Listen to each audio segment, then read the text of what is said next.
Hello friends, એક આકૃતિ આપેલી છે અને પ્રશ્નમાં લખેલું છે કે બે સમાન નિસરણીઓ આકૃતિમાં દર્શાવ્યા મુજબ રાખવામાં આવી છે. દરેક નિસરણીનું દળ કેપિટલ એમ અને લંબાઈ પીએ બરાબર પીબી. તમે જોઈ શકો છો પી થી એ પી થી બી બંને સરખું છે, એલ જેટલું છે, ખૂણાઓ પણ આપેલા છે જે સરખા છે. તો તંત્ર સંતુલનમાં હોય તો એ અથવા બી બિંદુએ લાગતા ઘર્ષણ બળનું મૂલ્ય અને દિશા નક્કી કરવાનું છે. તો સૌથી પહેલાં આમાં વિચારીએ તો સંતુલનનો આ પ્રશ્ન છે. બે પ્રકારના સંતુલન આવશે, એક સ્થાનાંતરિત સંતુલન ને બીજું આવશે ચાકગતિ સંતુલન. બે પદાર્થ આપેલા છે, બે નિસરણી છે. ઓકે, દરેક પદાર્થ પર લાગતા બળ જો વિચારવામાં આવે તો એ પર લાગતું સૌથી પહેલાં ઉપરની દિશામાં લાગશે સંપર્ક સપાટીને કારણે લંબબળ એન, અને તેના પર જો ઘર્ષણ બળ લાગશે તો તે જમણી તરફ લાગશે, કારણ કે ગતિ સરકી શકે છે, નિસરણી સરકી શકે છે, તો તે ડાબી બાજુ સરકશે, તો એના પર ઘર્ષણ બળ લાગશે જમણી બાજુ. ઓકે, નિસરણીનું પોતાનું દળ છે જેને કારણે મધ્ય બિંદુએ તેના મધ્ય બિંદુએ લાગશે નીચેની બાજુ mg. બીજું પી બિંદુએ દળ લટકાવેલું છે. હવે પી બિંદુ તમે વિચારો તો નિસરણી બંને નિસરણીના ભાગમાં આવે, એટલે અડધું દળ આ બાજુ આવશે પહેલી નિસરણીના ભાગમાં, બીજું અડધું દળ આવશે બીજી નિસરણીના ભાગમાં. તો આ આવશે mg, જેનો અડધો ભાગ આવશે ડાબી બાજુ, અડધો ભાગ આવશે જમણી બાજુ. બરાબર, તો કોઈ એક નિસરણીનું આપણે સંતુલન કરી લઈશું. તો અત્યારે મેં બળો દર્શાવી દીધા છે. તો પહેલી નિસરણી માટેનું સંતુલન કરીએ તો પહેલાં સ્થાનાંતરિત સંતુલન કરતાં પરિણામી બળ શૂન્ય થાય, એટલે કે ઉર્ધ્વ દિશામાં લાગતું બળ બરાબર થઈ જશે અધો દિશામાં લાગતું બળ, જે આવશે mg plus small mg/2. Okay, બીજું અહીંયા ઘર્ષણ બળ આ લાગી રહ્યું છે જેનું પણ સંતુલન થશે બી બિંદુ પરના ઘર્ષણ બળ વડે. બી બિંદુ પર જે ઘર્ષણ બળ આવશે તે ડાબી બાજુ આવશે. તો આ સ્મોલ એફ અને આ સ્મોલ એફ એકબીજાને સંતુલિત કરશે તો જ તે સંતુલન રહી શકે છે. ઓકે, તો આ ઉર્ધ્વ દિશામાં લાગતા શિરોલંબ દિશામાં લાગતા બળ માટેનું સંતુલન બતાવેલું છે. બીજી વાત આવશે અહીંયા ચાક ગતિનું સંતુલન, જેના માટે ટોર્ક લેવું પડશે. તો પી બિંદુને અનુલક્ષીને કોઈ ચાક ગતિ થવી જોઈએ નહીં. તો પી બિંદુને અનુલક્ષીને ચાક ગતિ સંતુલન, પી બિંદુને અનુલક્ષીને પરિણામી ટોર્ક થઈ જશે 0, એટલે કે સમઘડી દિશામાં ટોર્ક અને વિષમઘડી દિશામાં ટોર્ક સમાન થઈ જશે.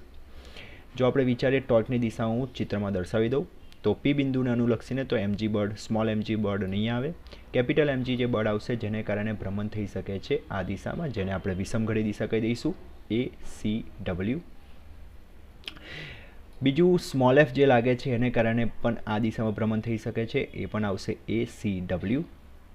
અને કેપિટલ એન જે લાગે છે ઉપરની તરફ લાગે છે જેને કારણે ભ્રમણ થઈ શકે છે કંઈક આ રીતે, જે આવશે સમઘડી દિશામાં.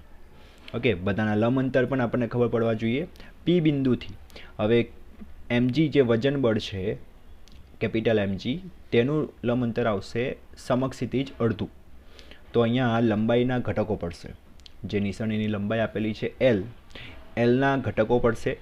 અહીંયા ધારી લઈએ આ એમ બિંદુ છે તો am ઘટક આવશે l cos θ અને pm ઘટક આવશે l sin θ. અહીંયા એક વખત લખી દઉં મેં, am ઘટક આવશે l cos θ, l નો ઘટક છે, અને pm l sin θ બનશે. lના બે ઘટકો પાડ્યા છે મેં. ઓકે, અંતર લેવા માટે. તો સમઘડી દિશામાં જો ટોર્ક લખીએ તો સમઘડી દિશા માટે આવશે n અને એનું લંબ અંતર આવશે સમક્ષિતિજ am બરાબર છે અહીંયા આપણી જોડે l cos θ પ્લસ બરાબર કરીને વિષમઘડી દિશામાં ટોર્ક, વિષમઘડી દિશામાં બે છે, એક આવશે ઘર્ષણ બળને કારણે જેનું લંબ અંતર સમક્ષિતિજ બળ હોવાથી અંતર આવશે શિરોલંબ, લંબ અંતર લેવાનું છે તો pm આવશે, એટલે કે l sin θ વત્તા બીજું પણ આવશે અહીંયા mg છે અને એનું અંતર આવશે સમક્ષિતિજ અડધું, એટલે કે amનું અડધું l cos θનું અડધું આવશે, બળ આવશે mg અને l cos θનું અડધું અંતર.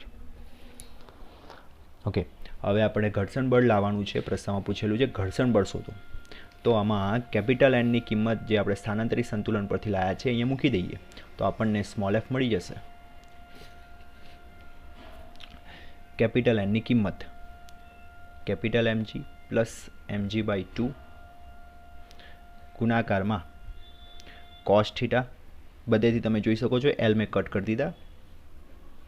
ઓકે, રહેશે અહીંયા F sine theta plus MG cos theta by 2. F sine થીટાને સૂત્રનો કરતા બનાવીએ માટે એફ સાઇન થીટા બરાબર આવશે MG cos theta plus small MG by 2 cos theta, અને આ પદ પેલી વાત જશે જે માઇનસ થઈ જશે MG cos theta by 2. MG cos theta by 2 જવાબ આવી જશે એમજી કોસ થીટા બાય 2, એટલે કે MG plus small MG cos theta તમે કોમન લઈ લો અને છેદમાં થઈ જશે 2. ઓકે, આ થઈ ગયું આપણા માટે એફ સાઇન થીટા. આના પરથી એફનું સૂત્ર મળી ગયું. સ્મોલ એફ બરાબર જી પણ કોમન લઈ લેવાશે, તો કેપિટલ એમ પ્લસ સ્મોલ એમ. સાઇનને આ બાજુ લઈ લઈએ તો થઈ જશે કોટ થીટા છેદમાં 2. ઓકે, તો આ જવાબ આવશે. ઓકે, જી લઈ ગયો છે તો આનામાં જી આવશે, અને કઈ દિશામાં છે તો એ સમક્ષ દિશામાં આવશે. જો એ બિંદુ પર હશે તો જમણી તરફ, એ થી બી તરફ, અને બી બિંદુ પરનું હશે તો બી થી એ તરફ, એટલે કે એ બીની રેખા પર આપણે કહી શકીએ એ બી રેખા પર. ઓકે, તો આ થઈ ગયો મૂલ્ય અને દિશા માટેનો જવાબ. Thank you.